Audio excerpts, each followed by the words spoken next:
ಆಹಾರದಲ್ಲಿ ಈರುಳ್ಳಿ ಬಳಸುವ ಪ್ರತಿಯೊಬ್ಬರೂ ಮುಖ್ಯವಾಗಿ ತಿಳಿಯಲೇಬೇಕಾದ ವಿಷಯಗಳು. ಹಸಿ ಈರುಳ್ಳಿಗೆ ಆಯುರ್ವೇದದ ಔಷಧಿಯನ್ನು ತಯಾರಿಸಲು ಪ್ರಾಮುಖ್ಯತೆ ಇದೆ.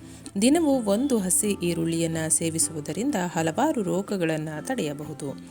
ಇದರಲ್ಲಿ ಕೀಟನಾಶಕ ಗುಣ ಇರುವುದರಿಂದ ಹಲವಾರು ರೀತಿಯ ಅಡುಗೆಗಳಲ್ಲಿ ಇದನ್ನು ಬಳಸಬಹುದು. ಇದರ ಸೇವನೆಯಿಂದ ಜಠರ ಹಾಗೂ ಕರುಳು ರೋಗಗಳನ್ನು ತಡೆಗಟ್ಟಬಹುದು. ಹೃದ್ರೋಗವಿದ್ದರೆ ತಡೆಗಟ್ಟುವುದರಲ್ಲಿ ಈರುಳ್ಳಿ ಸೇವನೆ ಪರಿಣಾಮಕಾರಿಯಾಗಿ ವರ್ತಿಸುತ್ತದೆ. ಈರುಳ್ಳಿಯನ್ನು ಕೆಂಡದಲ್ಲಿ ಸುಟ್ಟು ತಿನ್ನುವುದರಿಂದ ಗುಣವಾಗುತ್ತದೆ. ಈರುಳ್ಳಿಯನ್ನು ನುಣ್ಣಗೆ ಅರೆದು ರಕ್ತಸ್ರಾವವಾಗುತ್ತಿರುವ ವಸಡಿಗೆ ಹಚ್ಚಿದರೆ ರಕ್ತಸ್ರಾವ ನಿಲ್ಲುವುದು. ಸುಟ್ಟ ಈರುಳ್ಳಿಯನ್ನು ತಿಂದರೆ ಅಜೀರ್ಣ ನಿವಾರಣೆಯಾಗುವುದು ಮತ್ತು ಆಮಶಂಕೆ ಗುಣವಾಗುವುದು. ಚೇಳು ಅಥವಾ ಜೇನುಹುಳು ಕಚ್ಚಿದ ಸ್ಥಳಕ್ಕೆ ಹಸಿ ಈರುಳ್ಳಿಯ ಸಿಪ್ಪೆ ಸುಲಿದು ಜಜ್ಜಿ ತಿಕ್ಕುವುದರಿಂದ ಶೀಘ್ರವೇ ನೋವು ಉಪಶಮನವಾಗುವುದು. ಈರುಳ್ಳಿಯನ್ನು ಬೆಲ್ಲದ ಸಹಿತ ತಿಂದರೆ ರಕ್ತ ವೃದ್ಧಿಯಾಗುತ್ತದೆ. ಶರೀರದ ತೂಕವು ಸಹ ಹೆಚ್ಚುತ್ತದೆ. ಈರುಳ್ಳಿ ಹೂವನ್ನು ತಿಂದರೆ ಜೀರ್ಣಶಕ್ತಿ ಹೆಚ್ಚುವುದು. ಅರಿಶಿಣ ಕಾಮಾಲೆ ಮೂಲವ್ಯಾಧಿ ಗುಣವಾಗುವುದು.